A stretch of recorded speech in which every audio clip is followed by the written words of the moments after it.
Bismillahirrahmanirrahim. Assalamualaikum warahmatullahi wabarakatuh. Kami dari kelompok 2 akan mempresentasikan materi mengenai reksadana. Sebelumnya kami ingin memperkenalkan anggota kelompok terlebih dahulu. Nama saya Fadil Majid sebagai moderator, lalu ada Galih Purwana Sidik, lalu ada Irawati Adilah, lalu ada Isro atau Safaah, lalu ada Liza Tanjilul Rohmah, dan terakhir ada Muhammad Alfian Ramadan. Langsung saja ke materi yang pertama mengenai pengertian reksadana. Irawati Adilah akan menjelaskan mengenai pengertian reksadana. Reksadana yaitu wadah atau pola pengelolaan dana atau modal bagi sekumpulan investor untuk berinvestasi dalam instrumen-instrumen investasi yang tersedia di pasar modal dengan cara membeli unit penyertaan reksadana.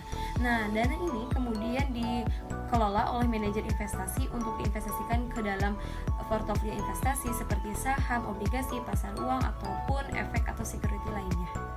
Perkenalkan, nama saya Lija. Di sini saya akan menjelaskan tentang tujuan dari reksadana, yaitu yang pertama dikelola oleh manajemen investasi yang profesional, adanya transparansi kepada pemilik modal. Yang kedua, likuiditas yang tinggi. Semakin tinggi likuiditasnya, maka semakin mudah mendapatkan hasilnya. Yang ketiga, diversifikasi investasi, menempatkan dana pada instrumen-instrumen. Yang keempat, tingkat risiko rendah karena adanya diversifikasi. Yang kelima, hasil investasi menarik karena hasil investasi di reksadana lebih tinggi. Yang keenam, sesuai untuk berbagai tujuan keuangan, baik tujuan keuangan jangka pendek, jangka menengah, dan jangka panjang. Yang tujuh, keamanan dengan dana nasabah, mendapatkan izin OJK. Yang kedelapan, transparansi informasi melalui media surat kabar. Saya Isroatu Safaah akan menjelaskan mengenai lembaga terkait reksadana.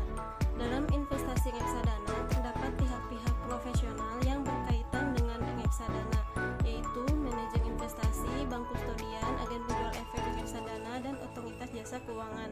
Semua pihak ini memiliki tugas dan tanggung jawab yang diawasi oleh otoritas jasa keuangan atau OJK, sehingga tidak sembarang orang atau perusahaan bisa melakukan pengelolaan dana atau pengumpulan dana masyarakat di Indonesia. Saya Alfian akan menjelaskan tentang mekanisme perdagangan reksadana. Masyarakat atau calon investor berinvestasi di reksadana dengan cara membeli unit penyertaan reksadana melalui manajer investasi atau APRD atau gerai penjualan reksadana. Bismillahirrahmanirrahim. Saya Galih Purwana Sidik akan menjelaskan materi mengenai risiko dan prospek dari reksadana. Yang pertama ada risiko dari reksadana, yaitu penurunan nilai, likuiditas, uang prestasi, dan yang terakhir ekonomi maupun pemerintahnya itu sendiri.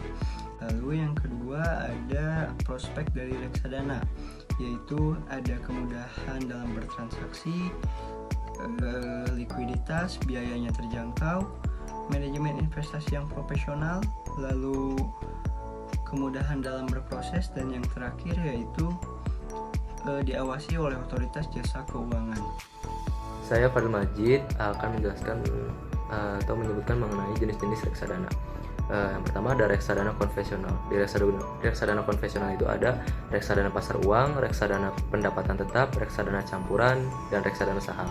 Lalu ada reksadana syariah.